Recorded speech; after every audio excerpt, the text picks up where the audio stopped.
The judge looked me in the eyes and said, 24 months. I didn't cry, I didn't beg, because the moment I turned around, I saw my son smiling while his mistress squeezed his hand like they'd already won. They had planned everything. The fake evidence, the stolen money, even the witnesses. They weren't just sending me to prison, they were erasing me from my own family forever. For 2 years, they lived in my house, spent my savings, and told everyone I deserved what happened. But they made one mistake. They overlooked something so small that nobody, not the police, not the lawyers, not even my own son, realized it would eventually unravel everything they'd built. And when it finally unraveled, it didn't stop where I expected it to. If you've ever been betrayed by someone you loved, hit that like button. Subscribe if you believe the truth has a way of surfacing, and let me tell you what actually happened, because it's messier and stranger than I ever let myself believe while I was living it. My name is Alden Mercer. I'm 62 years old. For 35 years, I owned a small commercial roofing company outside Columbus, Ohio. Nothing fancy, just honest work, hard hats, long hours, early mornings. I built that company with my hands. Every truck, every customer, every paycheck, everything I earned was supposed to become my son's someday. His name is Grayson. Growing up, he wasn't spoiled. At least that's what I believed. I paid for college, bought his first truck, gave him an office before he even graduated. Then Fallon showed up. She wasn't loud or dramatic. She was patient. She listened. She remembered small things about people, your mother's surgery, your kid's recital, and it made you feel important. It made Grayson feel important. For maybe the first time in his life, he wasn't just Alden Mercer's son. I didn't understand that at the time. I understand it a little better now. Within a year, Grayson stopped asking my advice and started questioning every decision I made. Then one afternoon, he walked into my office and said, "Dad, maybe it's time you retired." I laughed. I thought he was joking. He wasn't. Fallon stood behind him with a small, careful smile. That's when something in me shifted, not because he wanted the business, because he already acted like it belonged to him. 3 months later, our accountant, Warren Doss, called me. "There's some transfers I don't recognize. Almost $400,000 gone over 6 months. Only 3 people had authorization to move money like that: me, Warren, and Grayson." I confronted my son. He looked genuinely offended. "Dad, are you accusing me?" Fallon stepped between us. "Maybe you're forgetting things." I stared at her. "What did you just say?" She shrugged. "You're getting older." I told myself it was nothing, a throwaway line. It wasn't. The investigation started. Bank records, invoices, vendor payments, and somehow every trail pointed at me. My electronic approvals, my passwords, my signatures. Then the police found cash hidden in a safe in my own garage, money I had never seen. My fingerprints were everywhere because it was my safe, in my house, that I opened every week for insurance papers. The prosecutor called it overwhelming. My lawyer kept saying, "We're fighting uphill." A warehouse manager claimed I'd ordered fake invoices. A former employee swore he'd seen me moving cash, and Grayson took the stand and said, "I love my father, but I can't lie under oath."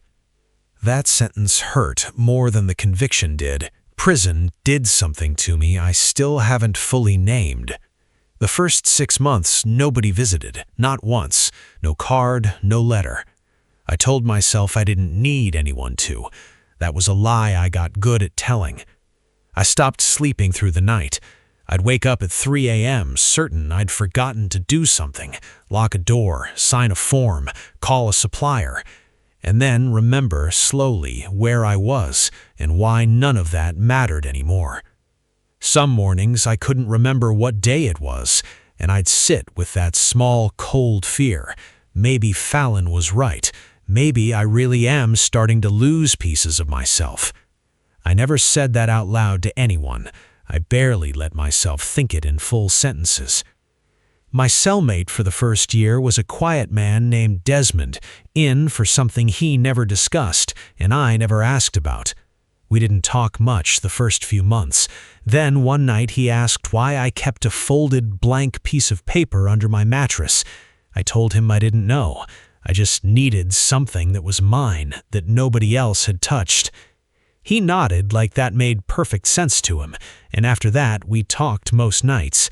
He's the reason I started reading instead of just staring at the ceiling.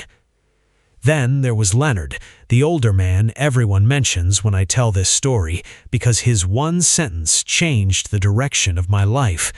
"You keep thinking about the trial," he said. I nodded. "You're asking the wrong question. It's not who framed you, it's who benefited." I want to be honest, that didn't fix anything right away. I turned that question over for months without doing much with it. There were long stretches where I didn't want answers. I just wanted to disappear into the routine and stop feeling the specific shape of what I'd lost. Grief doesn't organize itself around a plot. It just sits on you. Eventually, the law library became the only place I felt like myself. Business law, financial fraud, civil recovery, corporate filings. Not because I'd decided on revenge, I hadn't, not yet, but because reading was the only thing that made the nights shorter. One afternoon, I requested public property filings connected to my own company, mostly out of habit. That's when I found it. A company ownership amendment filed 3 days before my arrest, supposedly signed by me, notarized by someone I had never met. My usual notary's name was nowhere on it. One document, small enough that everyone, the police, the prosecutors, my own defense attorney, had filed right past it. The day I walked free, there wasn't a home to drive to. Grayson had sold it. Instead, I went to see Owen Carlisle, the attorney who'd helped me build the company 20 years earlier, not the one who'd represented me at trial. He looked at the document under a magnifying glass for a long time before he said, quietly, "Oh no." The notary's commission had expired 6 months before the filing. Legally, the ownership transfer had never existed. But Owen was careful with me, more careful than I wanted him to be. He said, "This proves the paperwork's bad. It doesn't prove who filed it, and it definitely doesn't undo a criminal conviction on its own. We have a thread. That's all we have." I wanted it to be more than a thread. It took months before it became one. The investigation was not clean, and it was not fast. Owen brought in a forensic accountant named Priya Nazari and a private investigator, Tomas Reyes. The first month, they hit a wall. The shell company tied to the fraudulent invoices had been dissolved 18 months earlier, and its bank had already purged records past the legal retention window. One of our 2 central leads was simply gone. The warehouse manager who testified against me agreed to talk off the record and told Tomas he'd been paid through a consulting arrangement he didn't understand. 2 weeks later, he recanted that entirely, said he'd never spoken to Tomas, and threatened to sue for harassment. It took another month and a second, more careful approach before he quietly admitted the truth again, this time on the record, badly shaken, saying he was scared of losing his job at the company he now works for. Then, 3 weeks before the statute of limitations would have closed the door on reopening several of the underlying charges, a box of subpoenaed financial records went missing in transit between the bank and Priya's office. Owen spent a brutal week getting an emergency court order before a duplicate set could be produced. We came within days of losing the case entirely on a technicality that had nothing to do with guilt or innocence. Piece by piece, though, something did take shape. The fake invoices had been generated from a company computer. The recovered money had moved through accounts before landing in a set of investment properties. And Fallon's name kept surfacing. A consulting entity here, a lease there, more than Grayson's ever did. I want to be honest about something else, too. Not everything got explained. To this day, nobody has ever fully accounted for where the last $60-some thousand went, or who exactly opened one of the shell accounts in Michigan. Owen told me that's normal. Real fraud cases rarely close every loop, and I've had to make peace with an ending that isn't perfectly tidy. I'd built Fallon into a villain in my head for 2 years, and some of that was earned, but when Priya's investigation pulled her full financial and personal history, I learned things I hadn't wanted to know. Fallon had grown up managing her own mother's small business finances at 19 after her stepfather emptied the accounts and vanished. She'd learned young that money disappears if you're not the one controlling it. Her first serious relationship before Grayson had ended when a boyfriend used her signature on loan documents without her knowledge and left her holding the debt. She was not, it turned out, a mastermind who'd arrived in Grayson's life with a finished plan. She was someone who had decided a long time ago that she would never again be the person left without control of the money, and who would let that decision curdle into something that hurt other people, including, eventually, herself. That doesn't excuse what she did. It just means the story isn't as simple as patient predator targets naive family. She and Grayson had, by every account Priya could find, actually been in love for a while before either of them ever manipulated anything.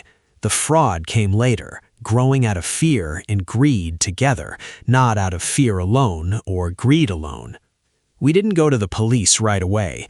Owen wanted the private investigation far enough along that we wouldn't hand anyone time to destroy what remained. That patience nearly cost us the missing records fight I mentioned. It was close. When we finally did walk into the courthouse, Grayson looked confident right up until Fallon saw the investigators' names on the docket. Color drained from her face in a way that told me she hadn't known everything either. The forensic specialist explained, hour by hour, how the digital signatures had been copied. Fallon and Grayson turned on each other in the courtroom. What did you do? What I had to. And for a while I believed I was watching the whole thing finally come apart the way I'd imagined it in my bunk at night. Then Warren Doss, my accountant of 11 years, asked to testify under a limited immunity agreement. That's the part I didn't see coming, even after everything. Warren had handled our books since before Grayson could drive. He was the one who'd first called me about the transfers. He was the one everyone, me included, had trusted by default, because he was the steady, boring background figure in every version of this story. It turned out Warren had been quietly feeding a rival roofing contractor information about our contracts and cash position for over a year, in exchange for a promised position once that contractor absorbed our client list. When Grayson and Fallon's scheme against me started taking shape, Warren didn't stop it. He shaped it, steering the fraud in directions that would leave the company weakest and easiest to acquire once the dust settled, regardless of which Mercer ended up holding the wreckage. Owen said it plainly afterward. Your son thought he was the one running the con. He was the smallest part of it. Grayson asked to meet me before sentencing. I almost said no. He looked smaller, older, like prison had already found him before he'd even been assigned a cell. Dad, I was going to fix everything. I never wanted this. I didn't answer for a long time. Then, you stopped being my son the day you chose this over telling me the truth. I don't know yet what I think about the rest of it. I don't know if I ever will. That's not the clean ending I wanted to give you. I walked out without forgiving him, and I still haven't decided if I ever will. Some days I think Warren is the one who deserves everything I felt toward Grayson for 2 years. Other days I think that's just an easier story to tell myself than the truth, which is that my son let it happen, whoever built the bigger machine underneath it. 6 months later, the company was legally and financially mine again. I didn't keep it. I sold it to the employees, every foreman, every office worker, every driver who'd stood beside me for 35 years, through an employee ownership plan Owen helped structure. Most of the recovered money funded scholarships for trade school students whose families couldn't afford tuition, carrying my late wife's name, not mine. She believed honest work mattered. So do I. Last month, I got a letter from Grayson. 3 sentences. I finally understand what I helped happen. I don't expect forgiveness. I hope one day I become half the man you were. I folded it and put it in a drawer, not because I've forgiven him, not because I fully understand my own part in what happened, hers or Warren's, because for the first time in 3 years, I've stopped needing the whole story to be simple in order to keep living it. If this reminded you that betrayal rarely comes with a single clean villain, like the video, share it, and subscribe. Sometimes the truth doesn't hand you a clean win. Sometimes it just hands you the whole, complicated picture and asks you to carry it anyway.